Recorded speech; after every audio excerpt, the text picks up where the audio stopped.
Hello friends, Anika classes में आप सभी का स्वागत है। फ्रेंड्स, आज हम जो अपना टॉपिक कर रहे हैं बहुत ही इम्पोर्टेंट टॉपिक है, जिसके बारे में हम पढ़ रहे हैं गोस्वामी तुलसीदास जी के बारे में। यहाँ से फ्रेंड्स एक या दो क्वेश्चन ज़रूर बनेगा, या तो रचनाओं से बनेगा या इससे संबंधित पूछ लिया जाएगा कि इसके बारे में किस विद्वान ने क्या कथन कहा है। तो सबसे पहले देखो, तुलसीदास जी का जो जन्म स्थान और जन्म समय, इन दोनों में क्या रहा, विद्वानों का मतभेद रहा है। सबसे पहले देखते हैं जो जन्म स्थान है किसने कौन सा माना है। तो जो सोरो एटा जिले में है, लाला सीताराम, गौरी शंकर द्विवेदी, हजारी प्रसाद द्विवेदी, रामनेश त्रिपाठी, रामदत्त भारद्वाज और गणपति चंद्रगुप्त, इन विद्वानों ने क्या है, तुलसीदास का जन्म सोरो या एटा जिले में माना है। अब देखो, राजापुर जो बांदा जिले में है, बेनी माधोदास, महात्मा रघुवर दास, शिव सिंह सेंगर, राम गुलाब द्विवेदी, रामचंद्र शुक्ल, इन्होंने तुलसीदास का जो जन्म स्थान है वो राजापुर माना है। क्वेश्चन ऐसे पूछ सकते हैं कि किस विद्वान ने तुलसीदास का जन्म स्थान सोरो माना है, आपको ऑप्शन दे दिया जाएगा, या फिर पूछ लिया जाए किस विद्वान ने तुलसीदास का जन्म स्थान है वो राजापुर माना है। तो ये अलग अलग विद्वानों के अनुसार है। अब हम देखेंगे जो इनका जन्म समय है उसमें भी क्या है, मतभेद रहा है। संवत 1554 में किसने माना, बेनी माधव और रघुवर दास ने। संवत 1583 में शिव सिंह सेंगर ने माना। संवत 1589 में पंडित राम गुलाब द्विवेदी और गिरियसन ने माना है। और संवत 1589 में अंतसाक्षर यानी कि जो अधिकतर विद्वानों ने जो जन्म समय माना वो 1589 ही माना। सर्वमान्य मत के अनुसार जो जन्म समय रहेगा ये 1589 ही रहेगा। सामान्यतः तुलसी का जन्म 1589 यानी कि 1532 ईस्वी व मृत्यु संवत 1683 ईस्वी मानी जाती है। जो भी जैसे कि तुलसीदास है, सूरदास है, जितने भी बड़े बड़े कवि हैं, उनके जन्म और मृत्यु और उनका जो जन्म सब स्थान है या मृत्यु स्थान है वो याद करने इम्पोर्टेंट है, क्योंकि यहाँ से क्वेश्चन पूछे जाते हैं। अब तुलसीदास का जन्म समय और मृत्यु हो गया कि इनका जन्म जो 1589 ईस्वी संवत में और मृत्यु 1680 में मानी जाती है। अब इनकी मृत्यु के संबंध में एक प्रसिद्ध दोहा भी है। संवत 1680 80 गंग के तीर, श्रावण शुक्ला सप्तमी, तुलसी तजो शरीर। इतना देकर आपको पूछ लिया जाएगा कि ये जो पंक्ति है किससे संबंधित है या किसकी मृत्यु पर कही गई थी। तो ये तुलसीदास की मृत्यु पर कही गई थी। शुक्ल जी ने टोडर के वंशजों के प्रमाण के आधार पर इस दोहे की दूसरी पंक्ति को सही माना है। यानी कि जो दूसरी पंक्ति है, ये वाली पंक्ति श्रावण शुक्ला सप्तमी, इसने शुक्ल जी ने अलग माना है। श्रावण कृष्णा, देखो यहाँ पे शुक्ला सप्तमी, यहाँ पे कृष्णा तीज शनि, यहाँ पर जो है वो अलग कर दिया। तुलसी तजो शरीर, ये किसके अनुसार है, ये आचार्य रामचंद्र शुक्ल के अनुसार है। तुलसी की माता का नाम तुलसी, पिता आत्माराम दुबे, पत्नी कौन थी, रत्नावली, दीक्षा गुरु नरहरियानंद और शिक्षा गुरु शेष सनातन थे। ये इंपॉर्टेंट है, दीक्षा और शिक्षा गुरु की दीक्षा गुरु कौन थे, नरहरियानंद, शिक्षा गुरु कौन थे, शेष सनातन थे। शुक्ल जी ने नरहरिदास या नरहरियानंद को क्या तुलसी का गुरु नहीं माना। किसने नहीं माना, शुक्ल ने नहीं माना है। तुलसी की पत्नी रत्नावली द्वारा तुलसी को अत्यधिक आसक्ति के कारण धिक्कारे जाने का वृत्तांत का उल्लेख जो है वो कहाँ पर मिलता है, वो प्रियादास की भक्तमाल की टीका, तुलसी चरित्र व गोसाई चरित्र बेनी माधवदास द्वारा मिलता है। देखो, जो तुलसीदास है वो अपनी पत्नी रत्नावली से क्या अत्यधिक प्रेम करते थे, यानी कि वो जहाँ भी जाते थे वो उसके साथ साथ चले जाते थे। और उसकी पत्नी क्या है, उसकी इस आदत से बहुत परेशान थी। उन्होंने क्या किया था, उसको धिक्कार दिया था। क्या धिक्कार दिया था कि जब एक बार उसकी पत्नी अपने घर पर गई हुई थी और रात का समय था, बारिश हो रही थी, तो तुलसीदास को पता नहीं था कि उसकी पत्नी घर गई हुई है। जैसे उसको पता लगा तो वो क्या, उसके पीछे पीछे बारिश में ही चले गए। तो जब वो उनसे मिलने घर जाते हैं तो उसकी पत्नी उनसे क्या कहती है, लाज न लागत आपको दोरे आयु साथ, दिक दिक ऐसे प्रेम को कहा कहो मैं नाथ, अस्थि चिन्मय देह ममता में जैसी प्रीति, जैसी जो तैसी जो श्री राम यह होती न भवभीति। यानी कि जब वो उससे मिलने जाते हैं तो फिर वो उसको ऐसे मतलब कि एकदम से गुस्से से कहती है कि आपको लाज नहीं आती है जो आप मेरे पीछे पीछे इस तरह से आ गए हैं, ऐसे प्रेम को मैं धिक्कारती हूँ। मतलब कि जो इस अस्थि चर्मय देह मम, जो इतना प्रेम आप इस शरीर से करते हैं, उतना ही प्रेम अगर आप श्री राम से करते तो क्या होती, आपकी नैया पार हो जाती। और जब ये पंक्ति उसकी पत्नी को कहती तो वो इतनी चुप जाती है कि वो उसी समय वहीं से जा कर के क्या है, राम भक्ति में लग जाते हैं। यहीं से उनकी भक्ति की क्या होती है, शुरुआत होती है। और इनका वर्णन, उनकी पत्नी के धिक्कारे जाने का वर्णन जो हमें मिलता है वो हमें किस रचना में मिलता है, प्रियादास की भक्तमाल की टीका में, तुलसी चरित्र जो रघुवर दास ने लिखी थी, और गोसाई चरित्र जो बेनी माधव दास ने लिखी थी। तो ये यहाँ से हमें मिलती है। आगे देखिए,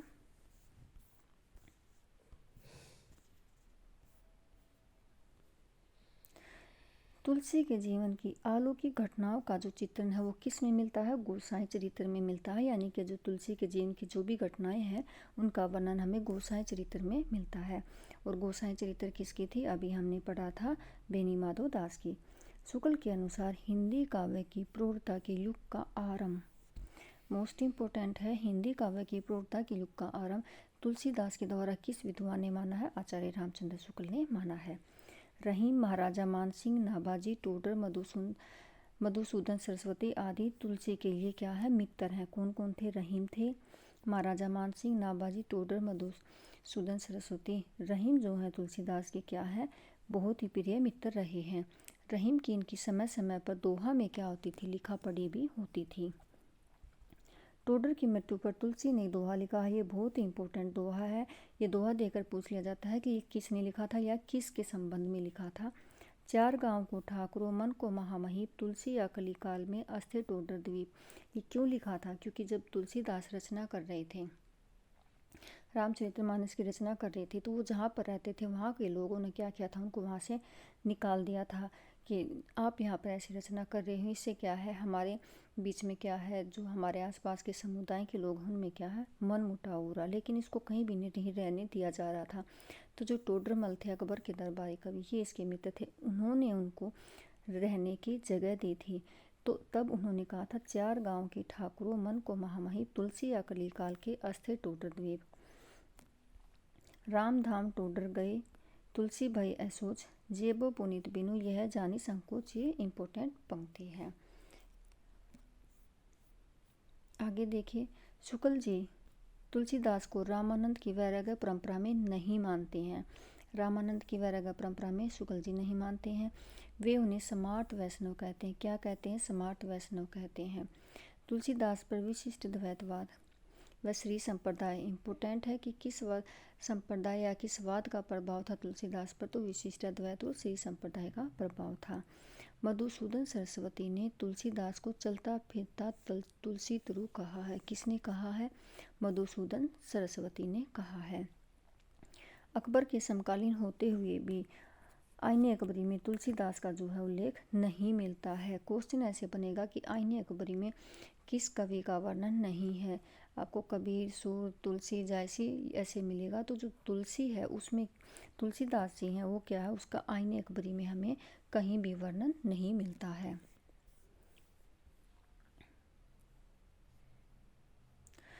तुलसी ने सीता को कन्या, माँ एवं राम की प्रिया के रूप में स्मरण करते हुए लिखा है। जनक सुता जग जननी जानकी, अतिशय प्रिय करुणानिधि की। ये भी इम्पोर्टेंट है। तुलसी की रचनाएं कितनी मानी, आचार्य रामचंद्र शुक्ल के अनुसार और अनेक विद्वानों के अनुसार जो प्रमाणिक ग्रंथ माने हैं वो 12 माने गए हैं, जिनमें 7 ग्रंथ बड़े हैं, 5 ग्रंथ बड़े हैं, और जो 7 ग्रंथ हैं वो क्या है, छोटे हैं। कितने माने हैं, 12 ग्रंथ प्रमाणिक माने हैं। अब उन 12 ग्रंथों को हम देखते हैं कि कौन सा ग्रंथ किस प्रकार से है।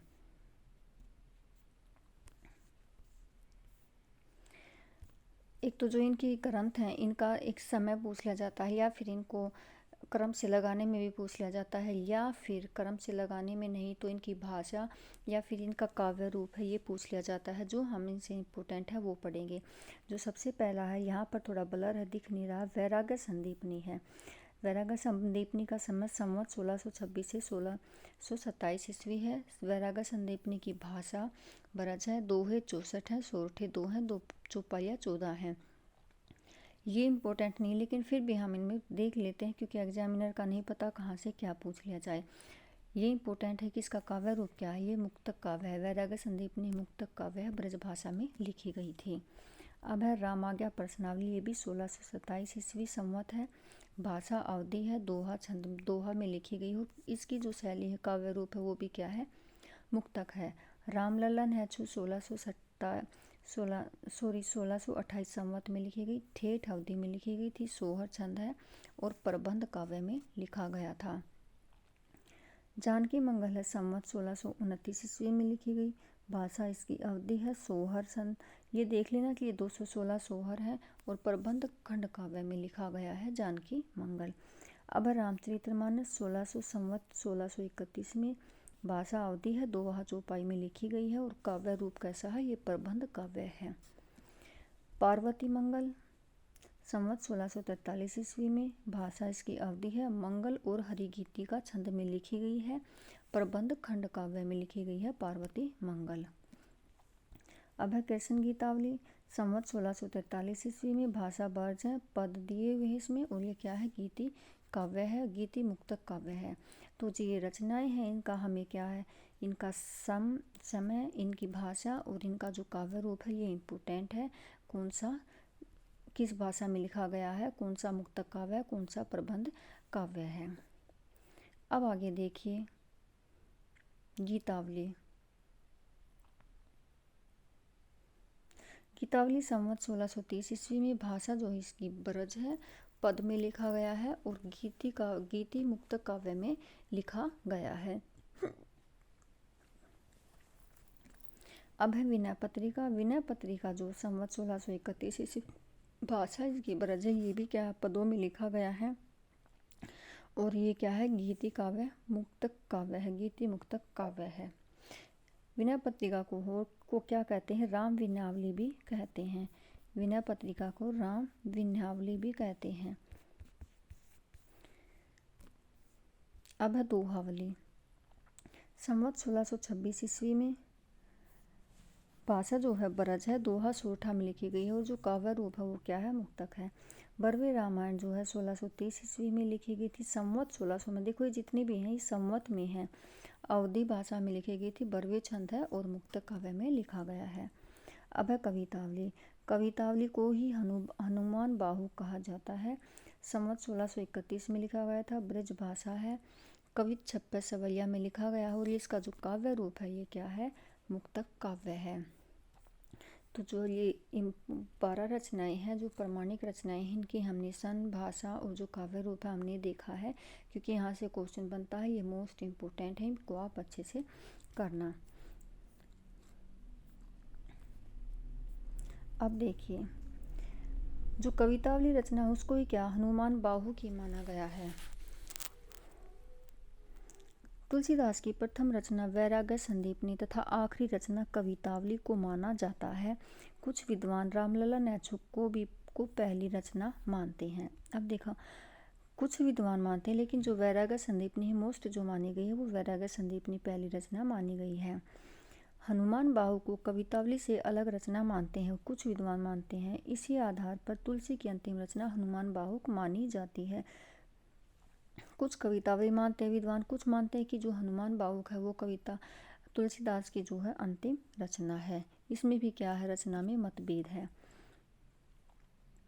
हनुमान बाहु की रचना तुलसीदास ने बाहु रोग से मुक्ति के लिए की थी। कवितावली में काव्य रूप के संबंध में विवाद रहा। कुछ विद्वान इसे प्रबंध, कुछ मुक्तक मानते हैं। ऐसा ही विवाद राम गीतावली कौन सी का नाम बताया था हमने, विनय पत्रिका के संबंध में भी है। रामलला नेछू, जानकी मंगल, पार्वती मंगल तीनों मंगल ग्रंथ हैं। ये पूछ लिया जाए तुलसीदास के 3 मंगल ग्रंथ कौन कौन से हैं, रामलला नेछू, जानकी मंगल, पार्वती मंगल। ये रचनाएं मांगलिक अवसर पर गाए जाने के लिए लिखी गई थी, यानी कि कोई भी जो शुभ अवसर होगा उस पर जो गीत गाए जाते हैं उनके अवसर पर लिखी गई थी। वैराग्य संदीपनी, रामलला नेछू, जानकी मंगल, पार्वती मंगल, बरवे रामायण। लघु कृतियों को पंचरत्न कहा गया है। तुलसीदास की किन रचनाओं को पंचरत्न कहा गया है? वैराग्य संदीपनी, रामलला, नहछू, जानकी मंगल, पार्वती मंगल और बरवे रामायण को। अंग्रेजी भाषा विज्ञान बीम्स ने तुलसीदास की भाषा को पुरानी बैसवाड़ी कहा है। किसने कहा है? अंग्रेजी विद्वान बीम्स ने कहा है। अब देखिए हरिओद ने तुलसीदास के संबंध में क्या कहा? कविता करके तुलसी न लसे, कविता पा लसी तुलसी की कला, ये इम्पोर्टेंट है। भिखारी दास ने भी तुलसीदास के संबंध में लिखा है, तुलसी गंग दुओ भय सुकविन के सरदार, इनके काव्यन में मिली भाषा विविध प्रकार, ये इम्पोर्टेंट है। अभी आगे हम किस विद्वान ने तुलसीदास के बारे में क्या कहा ये भी पढ़ेंगे।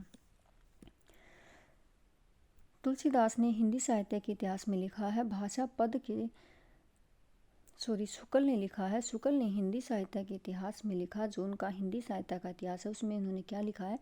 भाषा पद के स्वरूप को लेते हैं तो गोस्वामी के सामने कई शैलियाँ प्रचलित थी, जैसे कि वीरगाथा काल की 56 पद्धति, विद्यापति सूरदास की गीत पद्धति, गंग आदि भाटों की कवित सवैया पद्धति, कबीरदास की नीति संबंधी बानी की दोहा पद्धति जो अभ्रंश चली आई, ईश्वर दास की दोहा चौपाई प्रबंध वाली पद्धति। ये क्या है? शुक्ल जी के अनुसार है। जो तुलसीदास की भाषा थी, भाषा शैली थी कि उसमें उन्होंने जो अपनी रचना लिखी उनमें जो भाषा शैलियों का प्रयोग किया, कहाँ कहाँ से कैसे किया, ये तुलसी आचार्य शुक्ल ने तुलसीदास के बारे में कहा है। ये भी इम्पोर्टेंट है।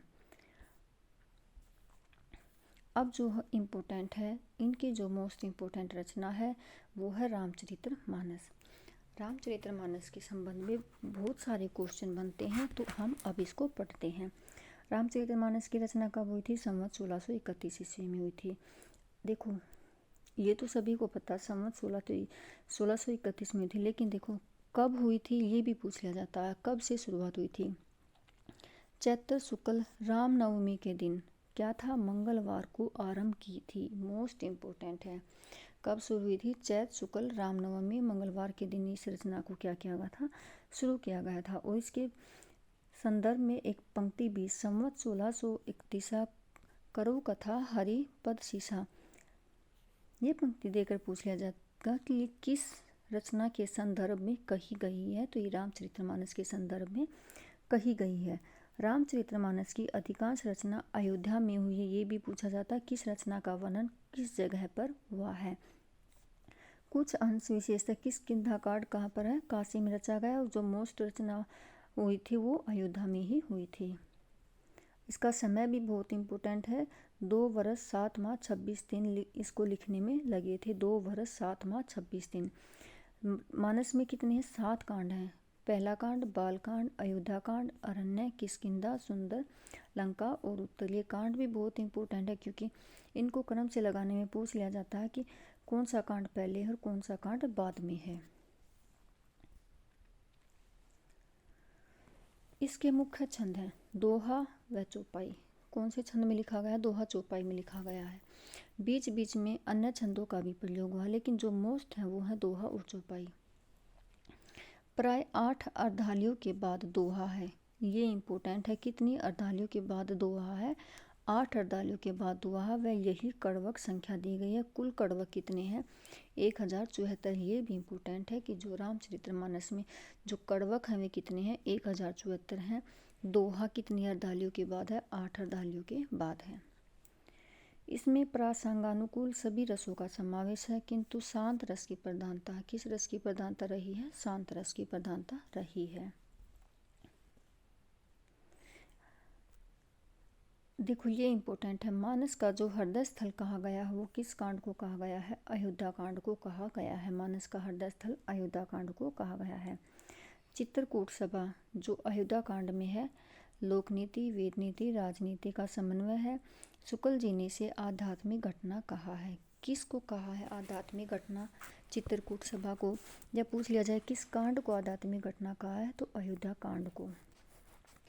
तुलसीदास ने मानस के 7 कांडों को 7 सोपान माना है, जो कि शरीर व आत्मा को शुद्ध करने वाले मानसरोवर के पवित्र जल की ओर ले जाते हैं। ये भी इम्पोर्टेंट है।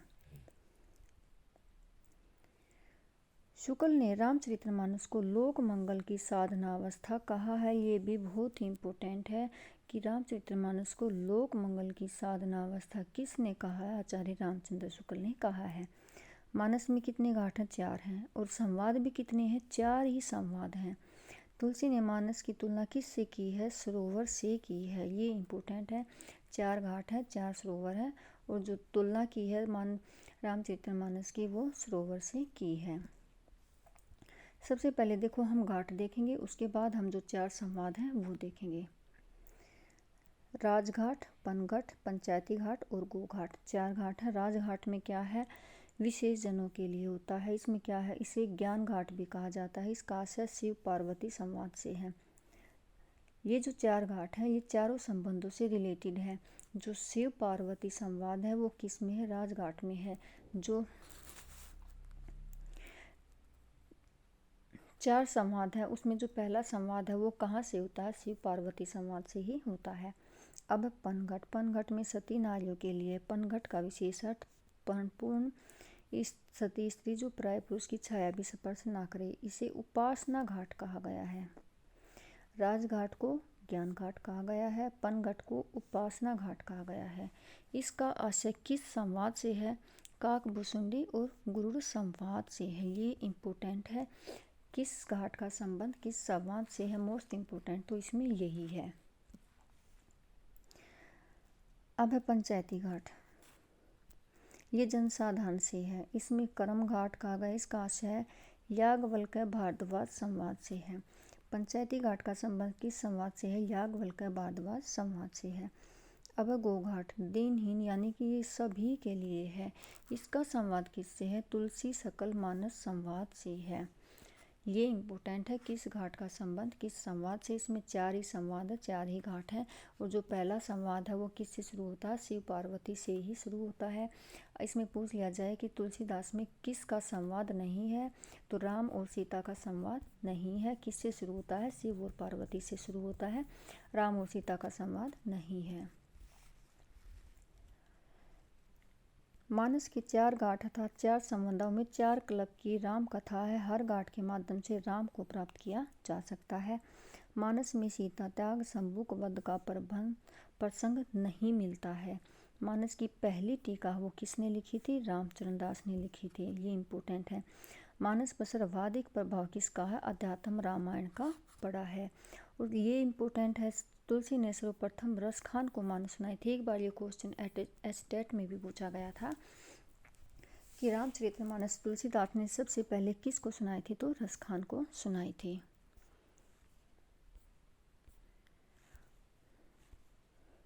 रामचरितमानस के विषय में रहीम ने क्या लिखा है? क्योंकि रहीम भी इनके प्रिय मित्र रहे थे। रामचरितमानस विमल संतन जीवन प्राण हिंदुवन को वेद सम यवनी प्रकट कुरान। मानस के उत्तरकांड में तुलसी की विचारधारा के दर्शन होते हैं। मानस व कवितावली में कलिकाल का वर्णन मिलता है। किस किस में मिलता है? कवितावली व मानस में कलिकाल का वर्णन मिलता है। ये रामचरितमानस के संबंध में कुछ इम्पोर्टेंट थे जहाँ से क्वेश्चन बनते हैं हमने वे किए। अब है विनय पत्रिका। विनय पत्रिका में इतना कुछ नहीं है। सिर्फ विनय पत्रिका में हम जो पढ़ेंगे विनय का एक तो अर्थ प्रार्थना या अर्जी है और ये रचना क्यों की गई थी? तुलसी ने राम की सेवा में यह अर्जी भेजी थी। सिर्फ इसके बारे में हम यही पढ़ेंगे। अब जो मोस्ट इम्पोर्टेंट है कथन है। किस विद्वान ने तुलसीदास के बारे में क्या कहा है? नाभादास ने तुलसीदास को कलिकाल का वाल्मीकि माना है और भक्ति काल का सुमेरु कहा है। ये किसने कहा है? नाभादास ने। मधुसूदन सरस्वती ने आनंद वन का वृक्ष कहा है। ये पूछा जाएगा कि आनंद वन का वृक्ष किसने कहा है? मधुसूदन सरस्वती ने कहा है। स्मिथ ने क्या कहा? मुगल काल का सबसे महान व्यक्ति कहा है। ग्रेसन ने बुद्धदेव के बाद सबसे बड़ा लोकनायक माना है। किसको? तुलसीदास को। इनकी वाणी की अब ये नेक्स्ट है। आचार्य रामचंद्र शुक्ल के अनुसार इन्होंने क्या कहा है ये देखेंगे। इनकी वाणी की पहुंच मनुष्य के सारे भावों व्यवहारों तक है। तुलसीदास जी उत्तरी भारत की समग्र जनता के हृदय मंदिर में पूर्ण प्रेम प्रतिष्ठा के साथ विराज रहे हैं। ये इम्पोर्टेंट है। हिंदी काव्य की सब प्रकार की रचना शैली के ऊपर गोस्वामी तुलसीदास ने अपना ऊंचा स्थान प्रतिष्ठित किया है। यह उच्चता और किसी को प्राप्त नहीं है। ये मोस्ट इम्पोर्टेंट है, ये पूछा जा सकता है कि तुलसीदास के संदर्भ में ये कथन किसने कहे थे? आचार्य रामचंद्र शुक्ल ने कहे थे। अब हजारी प्रसाद द्विवेदी ने क्या कहा है? भारतवर्ष का लोकनायक वही हो सकता है जो समन्वय करने का अपार धैर्य लेकर आया हो।